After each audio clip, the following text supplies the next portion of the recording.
Sa kanya pong mahal na lingkod, wala pong ibang ating pong speaker for tonight ay si Pastor Jefferson Tocasen mula po sa FBCFI Japan. Go ahead po, Pastor. Praise the Lord. Maraming salamat po, Sister Mimi. At Ohayo gozaimasu sa bawat isa. Morning, maayong buntag, nimbag nagsapatarami. It's so good to be with you again. And greetings from the land of the rising sun here in Japan. Greetings from the heart of our Bishop Moses, our senior minister, and the heart of our Archbishop Rachel Chungalaw, our global overseer. Napakabuti po ang ating Diyos na buhay sapagkat may pagkakataon po tayong makinig at mag-Bible study. Palakpakan nga natin ang Diyos, ating Panginoon. Praise the Lord. Meron po kong gustong i-share po sa bawat isa sa atin sapagkat kami po ngayon dito sa Japan, naghahanda kami. And habang naghahanda sa sakuna kasi ongoing ang Super Typhoon number 10. Nandun ngayon sa pinakababa ng Japan kung compare sana sa Pilipinas, sa Mindanao ngayon. And hinihintay namin na dumating dito. Napakalakas. Ang daming mga nasirang bahay na, marami ng landslide, even mga trucks na malalaki tinutumba. So we are at emergency now. Now, hindi lang po yun ang nangyari. Meron pa kaming hinihintay noong last week na mega earthquake. Mega, ibig sabihin, intensity 8.9 na earthquake na pwede pong dahilan na mawala ang almost 1/3 ng Japan. Pag nasa mayamang bansa ka, kagaya ng Japan, very precise po sila. Kasi marami pong kagamitan. Na-i-announce pa noon na August 15, sabi ng disaster. Maghanda kayo, kaya alam niyo kung kami rin, naghahanda kami. Ang naging dahilan tuloy, panik lahat ng mga tao. Kaya kahit na mayaman na bansa, o katamtaman o mahirap na bansa, or third world country, pag sakuna pala, pag didigra or trahedya, ang mangyayari ay lahat ay maghahanda. Nagpanik lahat ng mga tao. Wala kaming mabilhan ng tubig at bigas. Pero we thank the Lord, God is good and He is waking Japan. Kaya sa mga mensahe po namin dito ngayon, ito rin ang paraan para gumising ang mga tao at paano kaya ang paghahanda natin. Paano kung talagang mangyari, sabi nga namin dito, paano kung mangyari talaga ang mega earthquake? Naku, kahit saan ka magtago, saya't mo gustong magtago talaga, wala. Ang pwede lang taguan natin ngayon is sa presensya ng Panginoon. Ngayon, ang question po namin sa mga kapatiran dito sa Japan, paano kaya paghahanda natin? Paano kung nangyari talaga yan? Sa Pilipinas pa nga lang, ang intensity 7 na earthquake, grabe na yan. Paano pag intensity 9 na? 11 meters na tsunami, ay talagang kakainin niya lahat ng mga tao. And naghahanda kami dito mga kapatid. I would like to share this kasi paano kung talagang pinayagan ng Diyos na mangyari? And until now, naghahanda po kami. We are getting prepared kasi paano kung nangyari? Nakaredy kaya ang aking pananampalataya? Nakaredy kaya ang aking kaligtasan? Nakaredy kaya ang aking salvation? And how is my salvation? That is the question now. Because whether we like it or not, pag nangyari po yung mga ganun na trahedya or sakuna, it's either we live or it's either we die. Now, hindi lang po sa paghahanda sa physical, kundi naghahanda rin kami sa spiritual. Sapagkat ang tao po, ay po mga tao, it is composed. Ang buhay natin composed of 3. The body, ang katawang lupa. Ito po katawan natin, kung saan mamamatay rin. Hindi po forever na tayo po ay bata. Hindi po forever na tayo young at heart. Lahat po tayo ay tatanda. Kahit sabi ko nga, kahit anong gamit natin ng gluta tayo o ang daming gluta, wala, tatanda pa rin po tayo. Time will come that we will go to dust. And itong katang lupa, it will go sa buhangin. Pero ang isa sa pinaka-importante po na bigyan natin ng puwang ang ating kaluluwa. How is our soul and how is our spirit? nakahanda kaya, quality kaya na makapasok sa langit.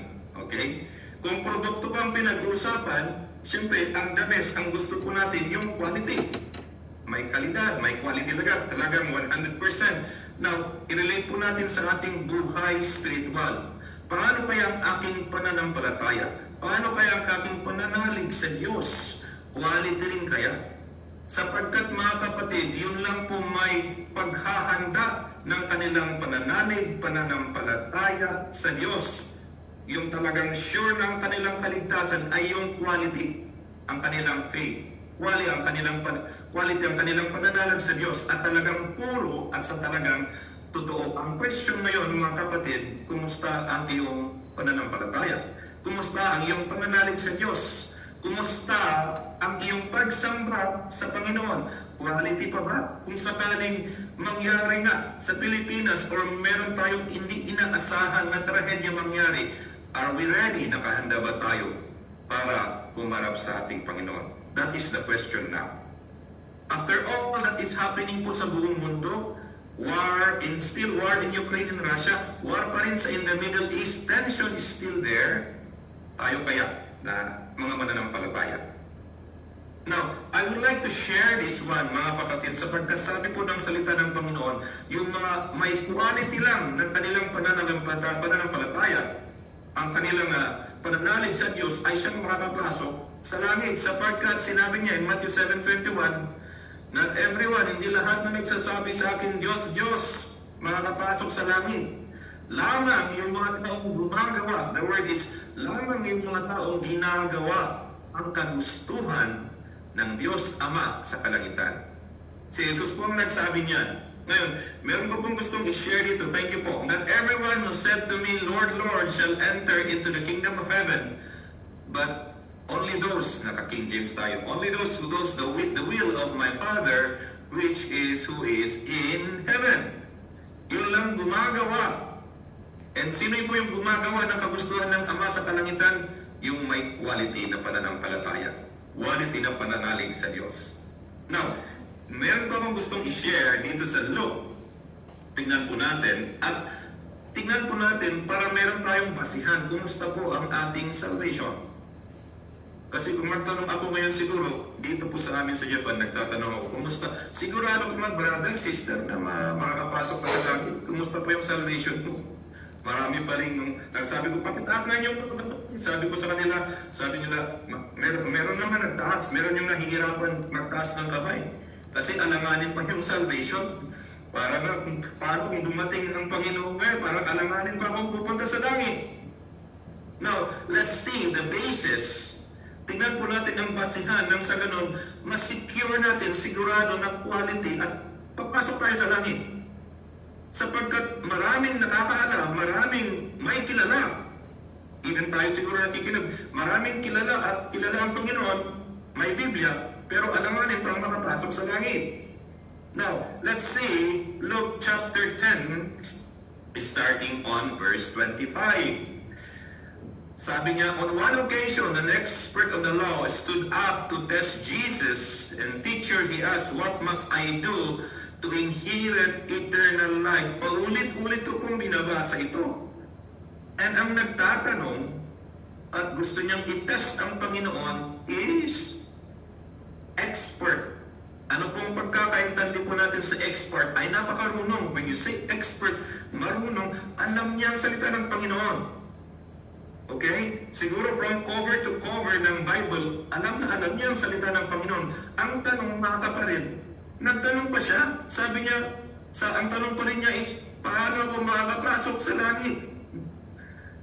In Japanese po, sabi ko, something is wrong, okashi.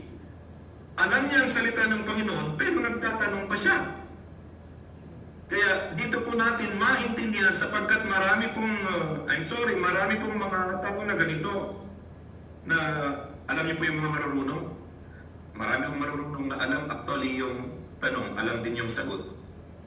Karamihan po ng mga marunong nagtatanong, pero alam din ang sagot, sila rin ang sasagot. Pero kaiba itong pag-uusapan ko natin expert of the law. Kasi alam na alam ang salita ng Panginoon, pero nagtatanong pa, ibig sabihin may kaibahan. May kaibahan, may pagkakaiba. Hanggang alam lang siguro. Alam lang pero hindi ginagawa. Maraming ganito ngayon. Hanggang alam lang, kilala na may Panginoon. Pagtawa, sabihin mo, alam mo ba yung Bible? Ay, alam ko rin yung Bible. Alam mo ba na may Panginoon? Ay, alam ko rin. Pero hanggang alam lang. Marami pa magsabing expert, pero ang pag-uusapan na is ginagawa mo ba or sigurado ko ba sa kaligtasan mo, sa salvation mo? Doon na ang malaking question mark. Hello? Kaya tingnan mo nga or kalabitin mo yung katabi mo or ikaw, expert ka rin ba? Mahirap pala maging expert kasi hanggang alam lang pero hindi ginagawa. Ito, napakabuti ng Panginoon. An expert, ang bait ng Diyos. Kasi noon pa lang, ipinapag-aralan natin, siguro, this last days, sa panahon natin, maraming mga magiging marunong at magiging eksperto, pero hanggang marunong lang, hindi ginagawa. But, pinupuri natin ang Panginoon, pinapakinggan natin ng sa ganun, even tayo, even ako, hindi lamang hanggang kaalaman, kundi gagawin ko. Sinabi niya, tinanong niya si Jesus, anong gagawin ko para makapasok sa langit? Ito po yung basihan po natin. Mag-self-check po ako, tayo, check upin natin ang ating salvation. Quality kaya ang aking pananampalataya, quality kaya ang aking kaligtasan, nang sa ganun, sigurado ako makapasok sa langit. Ang sagot po, siya rin ang sumagot, kaya ito marunong talaga eh. Nagtanong siya, sinagot niya rin. Pero mas marunong ang Panginoong Isus. Gayahin po natin ang Panginoong Isus. Kasi itong expert gusto niyang upakan ng Panginoon. Pero mas mautak ang Diyos, mas marunong. Sabi niya, kasi alam ng Panginoon na marunong ito. Sabi niya, anong nakasulat dyan? Sinagot din niya. So, what is written in the law? He replied, how do you read it? Ito po, mga kapatid. Ang basis po natin sa ating kaligsasan, ang basis ng ating pananalig, nang sa ganun is sigurado, nang sa ganun is sigurado tayo makapasok. May basihan tayo na makapasok po tayo sa langit. Ito po yung sagot ng salita ng Diyos. He answered, love the Lord your God with all your heart, with all your strength, with all your mind, and love your neighbor as yourself. Stop po tayo doon. This is the very basic. Okay? Stop yourself. Set it basic. Pero kung minsan, kahit basic po, hindi po natin nagagawa. Very basic nang sa ganun, we will have eternal life. Buhay na walang hanggan. The very basic is to love God. Mahalin ng Diyos. Ang tanong mga kapatid, nakikita ba talaga? Kaya itong expert na expert ng ito na marunong, siguro, alam niya, sinagot niya. Love the Lord your God with all your... Pero, kung sa gawa, okay, nakikita sa gawa, paano po natin pinapakita ang ating pagmamahal sa Diyos? Okay. Now, pag matanong po ako ngayon, sino po ang nasubukan magmahal dito? Taas kamay na eh. Sino ang sinubukan minahal? Ibay natin ang tanong, sino pa ang walang minamahal? Ganun na lang. Ay, meron? Nandun yan. Okay. Now, sa mga po yung nasubukan magmahal at minahal at nasubukan ng pagmamahal, when we talk about love, di ba? When you love a person, you love something, gagawin mo lahat. You will do the best. Kahit mahirap gawin, gagawin mo pa rin. Sabi nga ni Robin Padilla, susungkutin ko ang mga bituin.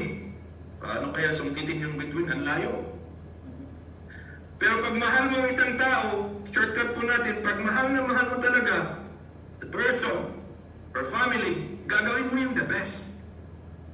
Kahit yung mahirap gawin, kahit mahirap maintindihan, you will still do it dahil mahal mo ang isang tao. Now, ito po yung qualification. Ito po yung quality. Nang sa ganun ang ating pananampalataya, pananalig, ang ating pong pagkaligtas ay sigurado na makapasok po tayo sa kalangitan. Sabi ng salita ng Diyos is, you have to love ang Diyos. Love God with all your heart. Ang ating puso sana walang kahati, ang Diyos lamang. Amen. Kung tayo man ay nasasaktan, kung minsan ganito ang nangyayari, pag nasasaktan ng isang tao, napakalimutan na merong Diyos. pag nag-i-emote ang isang tao, nagkakaroon ng feelings at nasaktan, ay nakakalimutan na may Panginoon. Ang tinatawagan si best friend, ang tinatawagan or anyone, instead na manalangin, Panginoon, help. See? What is the proof, mga kapatid, that we love God? Praise the Lord, nandito po tayo sa Bible study. Yan po ang isang proof. Nakakapag-join ka pa rin, nakaka-focus ka talagang, binibigyan mo ng oras, ng appointment ang Panginoon. Why? You love God by obeying His Word, reading His Word, listening, pakikinig ng salita ng Panginoon. Binibigyan po natin ng importansya ang ating Diyos na buhay. When we say, we love God, when we say, we love God, is ginagawa po natin ang kanyang salita, ang sinasabi, ang mga utos niya. Kung sinabi ng utos ng Panginoon is, huwag kang mangalunya, ay huwag kang mangalunya. Kung sinabi ng salita ng Panginoon, gumawa ka ng mabuti, gumawa tayo ng mabuti. And dito pa lamang, mga kapatid, for the very basic and standard to inherit eternal life, loving God is a big self-check po.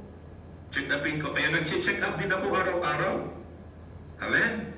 Nag-check up ako araw-araw. Minamahal ko ba talaga ang aking Diyos? Love God with all your heart, buong puso, walang kahati. Ang puso mo sa Diyos lang. With all your heart, love God with all your soul. Okay? With all, the soul po natin is the mind, emotions, ang feelings natin. Yun po nasabi ko kanina. Kung minsan nakakaligtaan po natin ito, pag tayo nasasaktan, okay, or tayo po ay galit, sino po ang naranasang galit pero mahal pa rin ng Diyos? Ulitin ko, sino pong nakaranas na may galit na galit ka pero mahal mo pa rin ang Panginoon? Pwede ba yung ganun? Hallelujah, praise the Lord for that. But we need to make sure that we love God with all our soul, kaluluwa, with all our strength, lakas. When you say we love God with all our strength, kahit may karamdaman. Kami po dito na nagtatrabaho, sa mga nagtatrabaho abroad. Dahil kailangan magtrabaho sa abroad kasi pag hindi ka magtrabaho, walang pagkain, walang pambayad sa apartment, walang gagamitin lahat, kailangan magtrabaho. Kaya kahit may sakit, may karamdaman, sige, inom lang paracetamol, inom para makapagtrabaho. Totoo po yan sa lahat mga nagtatrabaho. Kahit may nararamdaman ng sakit, sige pa rin, pilit pa rin para magtrabaho. All the more, sana, pagmahal natin ang Panginoon, ay kahit naman na may karamdaman tayo mga kapatid, kahit na masakit ang ulo, hindi yun ang dahilan na mag-absent ka pag linggo. Kahit na may sakit lang, kunting sakit lang ng tiyan, ay meron tayong mga kababaihan o kaya red flag or pasensya na, may karamdaman ako, hindi pwedeng No! The more that we show when we love God, mahal po natin ang Panginoon, the more na kahit meron kang nararamdaman, meron kang ibang sakit sa pamamagitan, the more na hindi po yun excuse para pumunta at magpuri at mag-Bible study. Makinig ng salita ng Panginoon. You have to prove, Lord, pagalingin mo ako, ihil mo ako din, God will do something special, miracle to your life. Love God with all your mind sa ating isip. Kagaya ngayon, what is the proof, the evidence that we love God? In times of Bible study, focus po tayo in terms of Sunday service. Kung appointment sa Panginoon, dapat ang laman ng isip, Panginoon lang. Amen. Hindi po tayo nagpapadisturb kung sa kapaligiran po natin. Now, when the proof that we love God, focus ako nakikinig ako, talagang pinapasok ko sa aking puso at sa aking isipan ang salita ng Diyos. Why? Then po tayo lumalago. Love God with all our might, with all our strength, and everything will show the evidence that we love God. Ay, attentive tayo. Praise the Lord. At lahat po tayo rin attentive, nakikinig ng salita ng Panginoon. That is a blessing for you. Now, pangalawa, para makita po natin yung basis kung talagang quality ang ating pananalig sa ating Panginoon nang makapasok tayo sa langit. Love your neighbor as you love yourself. Ay, dito po kailangan marami akong kailangan i-check up ko ito. Chine-check ko ang aking sarili. Why? Bakit kaya sinabi ng Panginoon, love your neighbor? Even itong expert of the law, nagtanong siya, siguro hindi niya minamahal ang kanyang neighbor. O kung minsan nakakaligtaan o nakakalimutan natin ang neighbor natin. Hallelujah. Okay, sino po yung neighbor natin? Ang neighbor or kapwa po natin, kapitbahay po natin. For now, ang pinakamalapit na kapitbahay po natin, neighbor, kapwa po natin, yung kasama natin.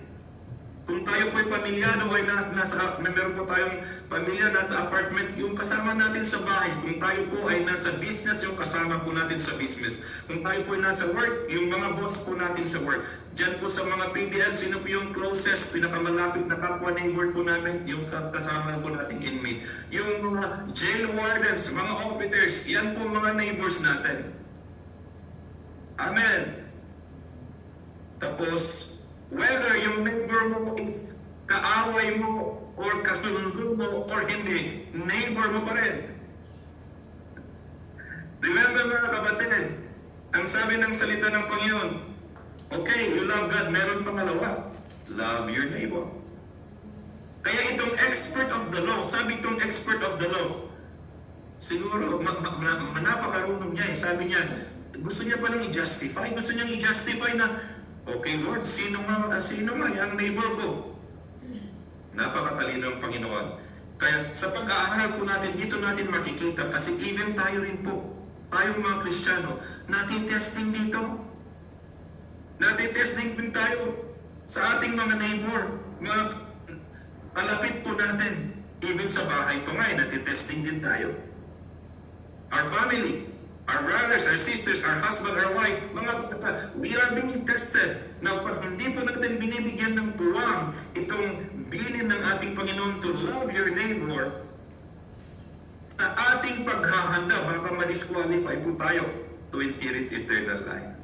Again, I say, this is very basic, na kailangan everyday, araw-araw, nagagampanan po natin to do good. Now, dinefine ng Panginoon, ano po, sino ang ating neighbor? Kasi itong expert of the law, sabi niya, sino ngayon ang neighbor ko? Sino ang mga kapwa ko? And ito, sabi ni Jesus, he wanted to justify himself, so he asked Jesus, who is my neighbor? Una, ang sabi ni Jesus in reply, a man was going down from Jerusalem to Jericho. When he was attacked by robbers, they stripped him off his clothes, beat him, and went away, leaving him dead. In verse 31, a priest happened to be going that the same road, and when he saw the man, he passed by on the other side. O, tignan po natin dito mga kapatid, kung ano po ang description ng neighbor. Tatlo po yung binyahagi ng Panginoon. And itong tao na ito, kawawang-kawawa, pinag-diskitahan, kinawawa siya hanggang half dead. Tapos, siyempre, wala siyang magawa. Iniwan lang dun sa kalsada. And there, dito natin makikita yung description how to love our neighbor. Nakita ng isang priest. Okay? Pari. Pag alam po natin, priest and pari, matuwid yan. Okay? Marunong, mapagmahal. Alam niya yung salita ng Panginoon din. Maunawain. Pero ang sabi ng salita ng Panginoon, instead na tulungan niya po yung kawawang-kawawang, anong ginawa niya? Hindi niya pinansin. Biglang lumiko. A priest happened to be going at the same road, and when he saw the man, he passed by on the other side. Kaya nakaka-relate po tayo dito mga kapatid. Kasi kung minsan, there are some who are marunong, there are some who he knows the word of God. Pero kung pagtulong ang pinag-uusapan, nakakalimutan ang salita ng Diyos. And he is a priest. He knows the word of God. Nabubuhay ng matuwid, pero nang makita niya yung tao ay biglang lumiko. Okay? Pangalawang klase, sabi niya, a Levite. Okay? Pangalawa is a Levite, verse 32. So to a Levite, when he came to that place, saw him pass by on the other side. Yung pangalawa, when you say Levite po, ang ibig sabihin, shortcut natin Levite, Kristiyano rin. Alam na alam niya ang salita ng Panginoon, nagbabasa pa. Pero anong ginawa niya? Instead na tulungan niya yung kawawang tao, ay hindi niya tinulungan. Biglang lumiko rin. At ang pangatlo is a Samaritan. But the Samaritan, as he traveled, came where the man was, and when he saw him, he took pity on him. He went on him and bandaged his wounds, pouring on oil and wine. Then he put the man on his own donkey, brought him to an inn, and took care of him. Itong pangatlo, ang ginawa niya, when we call it Samaritan, foreigner, hindi kilala, hindi ka ano-ano, hindi ka mag-anak. Pero ang ginawa niya, what is the best ang ginawa niya? Tinulungan niya, naawa siya. Okay? Inayos niya yung mga sugat niya. At dinala niya pa sa hotel. Shortcut po natin ang ginawa ng Samaritan, the best na pagsisilbi. Kahit hindi niya kilala, kahit hindi niya kamag-anak, okay? Kahit hindi niya kaano-ano, talagang tinulungan niya. Kaya nga, he is a very good Samaritan kahit hindi kilala. But he do the best. Kaya sabi ng tanong ng Panginoon, sino ngayon ang neighbor at sino ang tama at sino ang matuwid doon? Sumagot yung expert of the law, sabi niya, yung tao, yung Samaritan na gumawa at may awa at tama ang kanyang ginawa. At sabi ni Jesus, okay, ikaw na expert of the law, ikaw na alam mo ang salita ng Panginoon, gawin mo rin. Now, what I'm trying to say here, sinasabi ko sa aking sarili sa ating lahat, para ma-qualify the basis po natin para quality ang ating salvation that we will go to heaven. Number one, gawin po natin, mahalin po natin ng Diyos na hindi nagkukunwari. Itong expert of the law, nagkukunwari siya. Okay? Alam naman niya ang salita pero nagkukunwari. But maging purot, maging totoo po tayo na mahalin po natin ang Diyos araw-araw until Jesus will come, ang ating Panginoon. Pangalawa, na kailangan po natin gawing araw-araw, mahalin po natin ang ating neighbor. Kahit man hindi natin kilala, hindi natin kaano-ano, mahalin po natin ang mga neighbor natin, ang kapwa natin. Kahit po ba, Pastor, yung gumawa sa akin ng napakasama at hindi ko makakalimutan, ganun pa rin yan, sabi ng salita ng Panginoon, hindi mababago. Kahit siya pa ang gumawa ng masayo, kahit kinismis ka pa, kahit yan pa ang dahilan na nandyan ka sa loob ngayon. At nagsasuffer, ang sabi pa rin ng Panginoon, we have to love them. Do not worry, wala pong nagtatanim na hindi umaani. Everyone who sows, reaps the harvest. Magtanim lang po tayo ng mabuti. Magtanim tayo ng mabuti sa ating kapwa. We keep on planting ng maayos at mabuti sa ating kapwa. Aani po tayo on the proper time. Amen. Sa mga po nasa jail po, sa mga PDL, ay kaibigan po natin ang mga jail wardens, ang mga officers. They are our neighbors. Mahalin po natin sila. Even po yung mga nakagawa sa atin ng masama, still, ang sabi ng Panginoon, we need to love them to qualify ang ating pong kaligtasan, sigurado na makapasok ka sa langit. I know, marami po mahirap gawin ito, but we do it because we love God and we obey the word of the Lord. Amen? I think last week po, nangyari po dito po sa amin, I end to this, dito po sa amin sa Japan, first time namin magkaroon ng experience na makalaro ang mga pulis. Kasi gusto ng mga pulis, ng mga Hapon, na makipagkaibigan. Dati kasi noon, sa mga foreigners, pag pulis ang pinag-usapan, medyo may takot. Pero alam nyo, gumawa ng Panginoon na ang mga pulis pala is kaibigan. They are our friend. They are not our enemy. Kaya nagkaroon po kami ng exhibition and protektado pa kami. Why? Kasi pinakita nila gusto lang makapagkaibigan to be a very good neighbor for the community here in Japan. And napakasaya, napakatuwa, nakakatuwa po, nakakabless po na wala po tayong kaaway. Amen? Masaya pong mabuhay pag wala po tayong kaaway. And we love our neighbor. We love as we love ourselves. Maraming pong salamat, and I pray as we continue to do this, mga kapatid, we're very sure, sabi ng salita ng Panginoon, we will inherit eternal life, we will go into the kingdom of God. Let us pray po, tayo po ay manalangin. Hallelujah. Maraming salamat, Panginoon. Maraming salamat, O Diyos, na buhay sa iyong salita, na iyong binahagi sa bawat isa sa amin sa pamamagitan ng banal na Espiritu. Dalangin ko, O Diyos, sapagkat itong iyong binahagi, Lord, paghahambing sa buhay namin, nang sa ganon is ma-qualify po kami na makapasok sa iyong kaharian. And you said to your word, Lord God, continue to teach us, admonish, enable us, Lord God, to love you first, love God with all our heart, mind, soul, strength, and body, Lord. And also to love our neighbors. Mahalin po namin ang aming kapwa hanggang dumating ka, Panginoong Isus. Yung pagmamahal na yun, Lord God, ay umaagos sa bawat puso po, sa bawat buhay, at bawat mananampalataya na nais na makapasok sa iyong kaharian. Maraming salamat, O Diyos. Ito po ang aming samot dalangin sa pangalan ni Jesus. Amen and Amen. God bless po sa bawat isa.